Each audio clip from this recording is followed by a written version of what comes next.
Plot নিয়ে একটু বলি। সো বড়লোক দাদার একমাত্র নাতি হলো নীলু। সো দাদার সাথে সে একটা মেলায় বেড়াতে এসছে এবং রাত্রে সেখানে সে থাকে। তো রাত্রে তাদের নৌকায় ডাকাতরা আক্রমণ করে এবং তাদের অনেক কিছু লুট করে নিয়ে যায়। সো আমাদের সম্পত্তির সাথে সাথে নীলুকেও তারা নিয়ে যায় সাথে করে।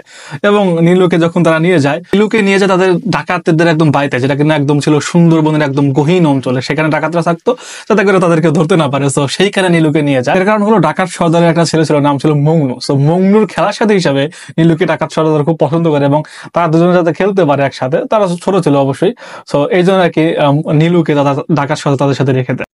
তো সেখান থেকে শুরু হয় এই গল্পটা আর কি। এরপর থেকে বাঘের কামড়, হাঙরের আক্রমণ, সাপের কামড়, অনেক কিছু মিলে সেখান থেকে আক্রমণ হয়। সেখান থেকে তারা কিভাবে বাঁচে, সুন্দরবনে তাদের প্রকৃতিগুলো কিরকম, সেখানে মানুষগুলোর জীবনযাপন কিরকম, এই সমস্ত কিছু মিলে একটা উপন্যাস আর কি। তো এই সবকিছু ছাপিয়ে কিন্তু দেখানো হয় আমাদেরকে নীলু এবং সেই ডাকাত সর্দারের ছেলে মংনুর বন্ধুত্ব। তাদের অবশ্য আরেকজন বন্ধু ছিল, মাঝির ছেলে নিবারণ। তিনজনের যে অকৃত্রিম বন্ধুত্ব সেটাও কিন্তু এই উপন্যাসে দেখানো হয়। এখন নীলুর কিন্তু সবসময় ইচ্ছা করতো বাড়ি ফিরে যেতে, সাথে ডাকাতদের সাথে সাথে থাকতে মন চাইতো না। তারা ইচ্ছা করতো যে বাবা মার কাছে যাইতে, তো দাদা মশাইয়ের কাছে যাইতে, তাদের বাড়ি যেতে আর কি। কিন্তু সে যেতে পারতো না, কারণ সে রাস্তা চিনত না, প্লাস ডাকাত সর্দারও তাদেরকে যেতে দিত না।